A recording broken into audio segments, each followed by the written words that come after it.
Hello everyone, welcome to my channel the mystery affair. आज मैं करने वाली हूँ साल 2025 में रिलीज हुई South Indian thriller movie the detective Ujjwalan की एक्सप्लेनेशन। मूवी के स्टार्टिंग में हमें दिखाया जाता है मेन लीड उज्ज्वलन को, जो कि इस गांव का एक छोटा मोटा डिटेक्टिव है जिसे गांव की छोटी छोटी केस को सॉल्व करने में बहुत मज़ा आता है। लेकिन दुख की बात यह है कि उसे उसका अप्रिशिएशन कभी मिलता ही नहीं, ना घर पे ना दोस्तों में। उसके बावजूद भी वो अपना काम कभी छोड़ता नहीं। घर पे भी उसे बहुत सारी बातें सुननी पड़ती है अपने इस काम की वजह से। इस सीन में हमें ये भी पता चलता है कि उज्ज्वलन को अंधेरे से बहुत डर लगता है। नेक्स्ट सीन में हमें पुलिस स्टेशन दिखाया जाता है जहाँ पे एक इंटरव्यू चल रहा था। यहाँ पे पुलिस कह रहे थे कि उनका गांव बहुत शांतिप्रिय गांव है जहाँ पे क्राइम रेट बहुत कम है और सारे गांव वाले मिलजुल के खुशियों के साथ एक साथ में रहते हैं। दूसरी तरफ हमें दिखाया जाता है कि एक मास्क पहना हुआ आदमी एक गांव वाले का पूरी तरीके से मर्डर कर देता है। गांव वाले लाश मिलने के बाद पुलिस को बुला लेते हैं। एसआई सचिन, जो कि उज्जवल का एक बहुत अच्छा दोस्त है, वो उसे भी बुला लेता है तहकीकात में हेल्प करने के लिए। गांव में पहली बार लाश देखने की वजह से उज्जवल पहले तो उल्टी कर देता है, लेकिन बाद में वो बहुत ध्यान लगा के आसपास में घूम के वो ढूंढने लगता है और उसे वो मिल भी जाता है। सामने गिरा हुआ एक चप्पल से उसे लगता है कि मर्डर सस्पेक्ट एक लोकल चोर कुरुदन है। कुरुदन मानने के लिए तैयारी नहीं होता है कि उसी ने ही मर्डर किया है, लेकिन उज्ज्वलन की बातों में आके पुलिस उसे अरेस्ट करके लेके जाती है। नेक्स्ट सीन में उज्ज्वलन एक छोटा केस सॉल्व करने एक घर पे जाता है और उसे उस क्राइम सीन में मिला हुआ चप्पल का दूसरा पेयर भी मिल जाता है। तभी उसे पता चल जाता है कि इस मर्डर के पीछे कुरुदन नहीं कोई और है।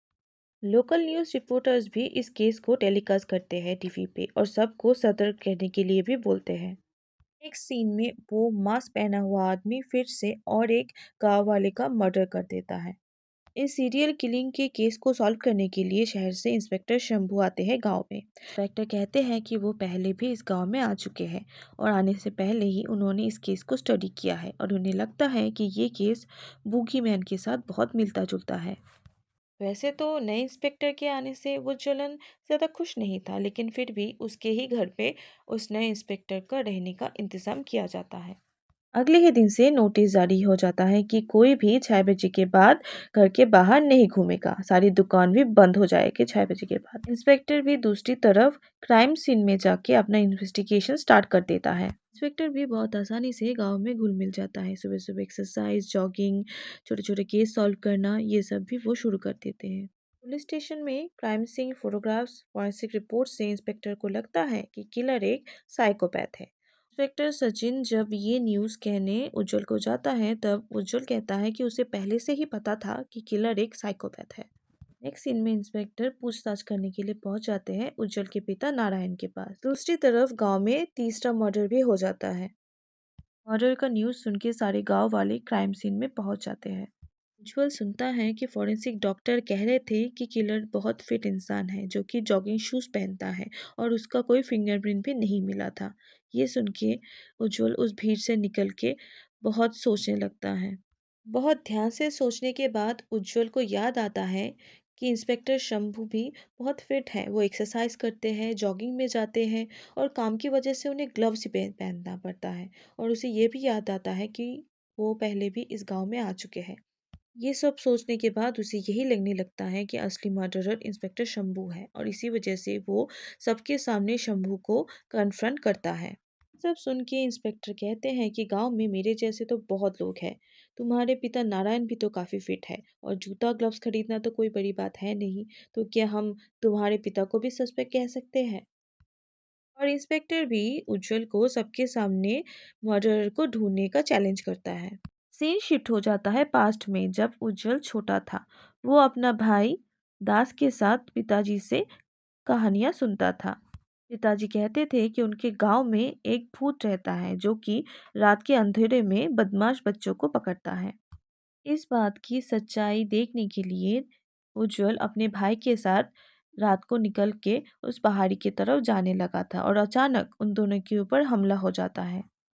अगले दिन जब उज्जवल को होश आता है, तब उसे पता चलता है कि उसका भाई दास मिसिंग है।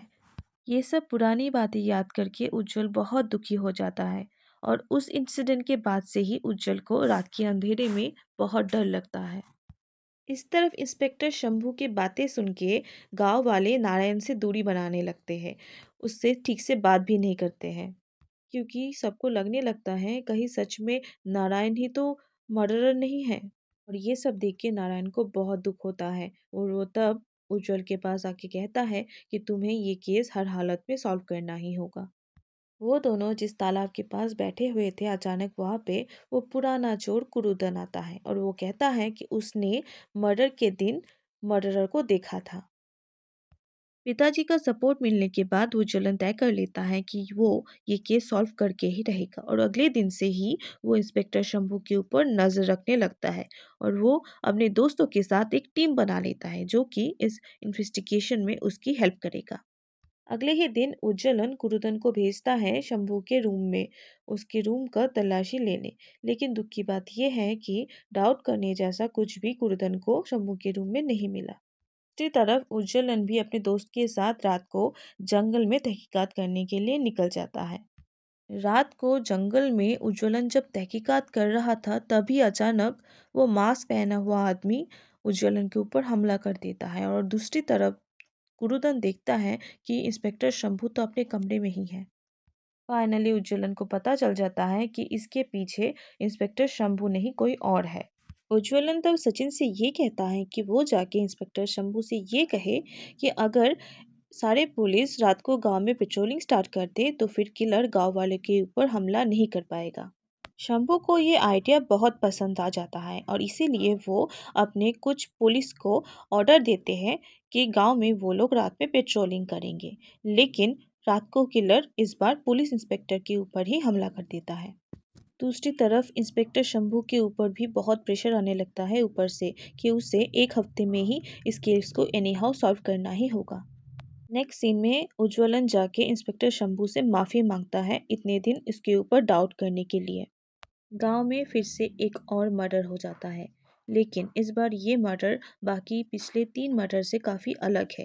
फॉरेंसिक डॉक्टर ये कहते हैं कि लास्ट 3 मर्डर में ब्रुटैलिटी और परफेक्शन था, लेकिन इस मर्डर में उतना परफेक्शन नहीं है। तो शायद किलर को धीरे धीरे मर्डर के ऊपर से इंटरेस्ट चला जा रहा है और इस तरफ किलर अपने अगले शिकार के लिए तैयार होने लगता है और वो रात को गांव में निकल जाता है।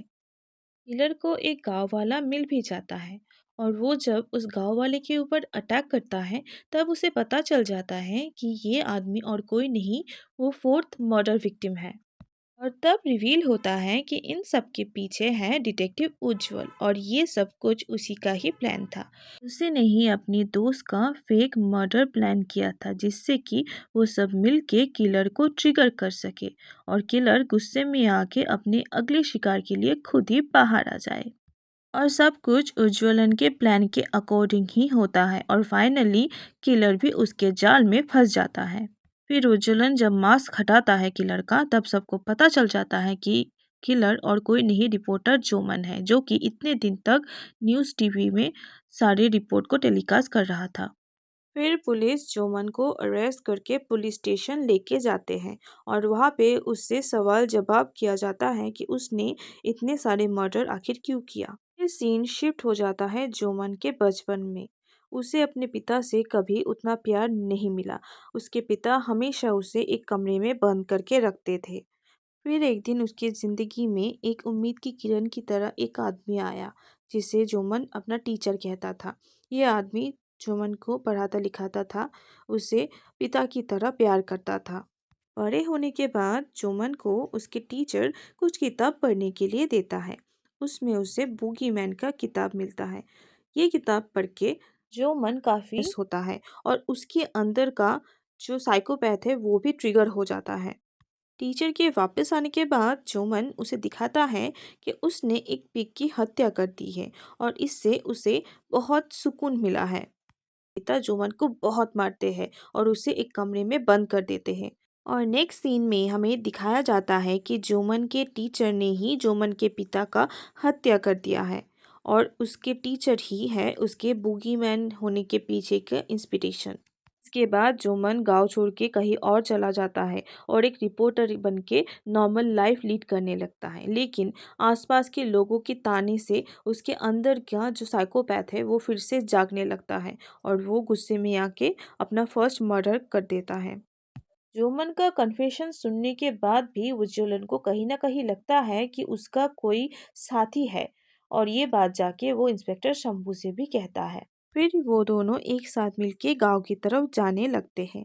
गांव में एक दीवार में लिखा हुआ मिलता है कि 10 तारीख के अंदर अगर जोहान को नहीं छोड़ा गया तो फिर ये मर्डर जारी रहेगा। और अगले ही सीन में हमें बूगी मैन एक घर के चौखट पे दिखता है। अभी इन सब से थका हारा उज्ज्वलन अपने ही सोच में डूब जाता है। वो ध्यान लगा के सोचने लगता है कि नेक्स्ट में बुगीमैन कौन से घर में अपना दूसरा अटैक कर सकता है और इसी वजह से वो अपने दोस्तों से भी मदद लेता है। सबके साथ डिस्कशन करने के बाद उज्ज्वलन इसी नतीजे में पहुंचता है कि बुगीमैन अपना अगला अटैक ऐसा किसी घर में करेगा जहाँ पे बूढ़े और बच्चे हैं और होता भी ऐसा ही है। हमें दिखाया जाता है कि बूगी मैन ऐसा ही एक घर में जहाँ पे बूढ़े और बच्चे हैं वहाँ पे जाके अटैक करने लगता है और अचानक वहाँ पे पहुँच जाता है इंस्पेक्टर शंभू और उसका अटैक को नाकामयाब कर देता है। दोनों में काफ़ी हाथापाई होता है लेकिन आखिर तक इंस्पेक्टर शंभू बूगी मैन को पकड़ लेता है। और इसके बाद आता है मूवी में असली ट्विस्ट। उज्ज्वलन रिवील करता है कि जोमन के बचपन की कहानी में एक नहीं दो बच्चे थे, यानी कि जोमन का एक जुड़वा भाई भी था और वो भी बचपन से ही साइकोपैथ था। और अभी तक जितने भी मर्डर हुए हैं उसमें जोमन का साथी और कोई नहीं, उसका भाई ही था। फिर पुलिस उसे अरेस्ट करके पुलिस स्टेशन में लेके आते हैं। शंभू उज्ज्वलन को थैंक यू कहते हैं कि इस मर्डर मिस्ट्री को सॉल्व करने में उसकी मदद करने के लिए। और यहीं पर ही इस मूवी की दी एंड होती है। और मूवी के पोस्ट क्रेडिट सीन में हमें ये दिखाया जाता है कि फाइनली उज्ज्वलन ने अपनी क्राइम कंसल्टेंसी फार्म भी ओपन कर लिया है। Thank you for watching and please do like and subscribe my channel.